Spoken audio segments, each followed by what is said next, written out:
Hello friends, আমি দীপঙ্কর সুরাল, তোমাদের friend philosopher and guide, তোমাদের প্রিয় ডিএস স্যার আর ডিএস ইংলিশ একাডেমি চ্যানেলে তোমাদের সবাইকে স্বাগত জানাই। তোমরা আমার চ্যানেলে যারা নতুন তারা অবশ্যই চ্যানেলটিকে সাবস্ক্রাইব করবে আর বেল আইকনটি ক্লিক করবে।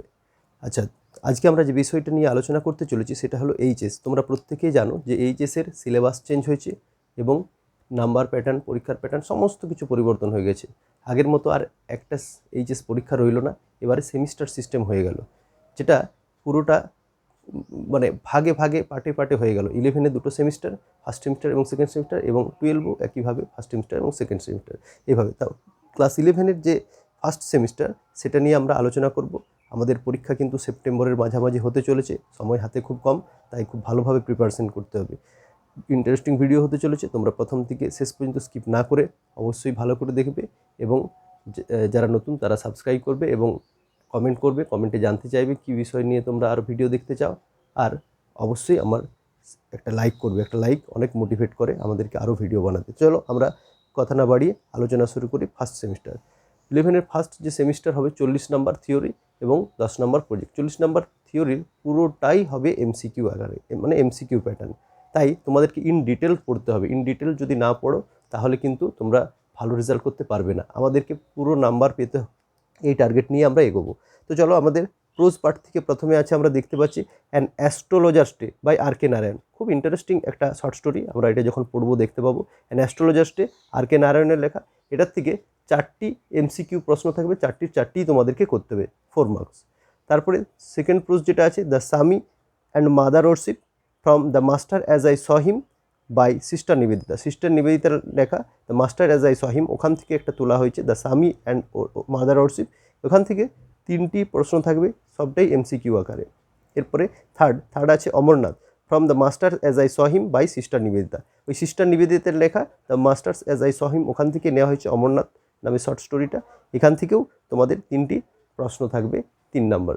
তাহলে 4 + 3 + 3 মানে 10 নাম্বার চলে গেল প্রোজ থেকে। সে একইভাবে পোয়েট্রি থেকে বা ভার্স থেকে কম্পোজড আপন Westminster bridge, William Wordsworth, romantic যুগের একজন বিখ্যাত কবি উইলিয়াম ওয়ার্ডসওয়ার্থ, তার লেখা একটা সনেট তোমরা প্রথমবারের জন্য পড়তে চলেছো। এটা আগের সিলেবাসেও ছিল, তাই এখান থেকে 4 নাম্বারের প্রশ্ন তোমার থাকবে, 4টি এমসিকিউ।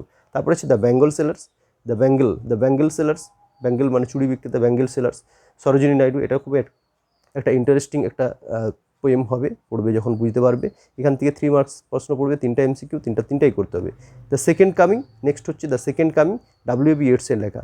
এটার থেকেও 3টি এমসিকিউ প্রশ্ন থাকবে এবং তিনটাই তোমাদেরকে করতে হবে। এরপরে চলে আসবো আমরা র্যাপিড রিডার। এখানে আমরা দেখব যে William Shakespeare, the one of the greatest ever dramatist born in the world history, সেই উইলিয়াম শেক্সপিয়ার, যাকে না পড়লে আমাদের ইংরেজি সাহিত্য পড়া অপূর্ণ রয়ে যায়। সেই উইলিয়াম শেক্সপিয়ারের 3টি নাটক দিয়েছে, তার মধ্যে 2টো ট্র্যাজেডি আছে। ম্যাকবেথ একটা ওয়ার্ল্ড ক্লাস ট্র্যাজেডি, এটা পড়বো যখন দেখবো। এখান থেকে লাইফ লং বিভিন্ন লেসেন আমরা পাবো। এখান থেকে 4টি এমসিকিউ পড়বে, এত বড় একটা নাটক থেকে 4টি এমসিকিউ পড়বে, তাই আমাদেরকে ডিটেলে পড়তে হবে।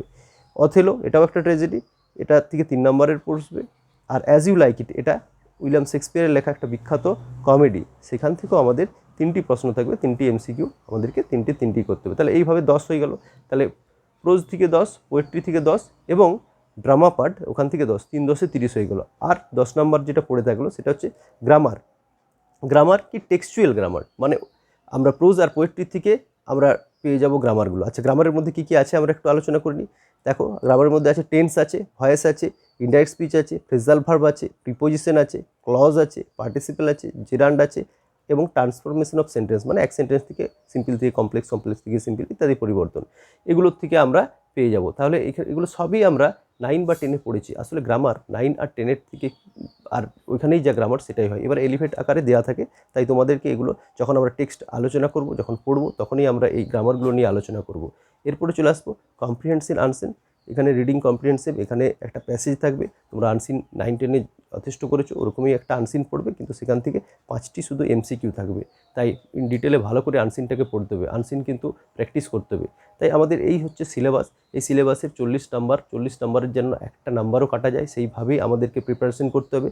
তার জন্য আমাদের কোনো শর্টকাট মেথড নিলে চলবে না, আমাদেরকে পুরোপুরি ভালো করে টেক্সট পড়তে হবে এবং প্র্যাকটিস করতে হবে। আমি আমার চ্যানেলের মধ্য দিয়ে তোমাদেরকে প্র্যাকটিস সেট এবং ইত্যাদি করাবো। তোমরা তাই অবশ্যই যারা নতুন তারা চ্যানেলটিকে সাবস্ক্রাইব করবে, পাশে থাকবে। ধন্যবাদ।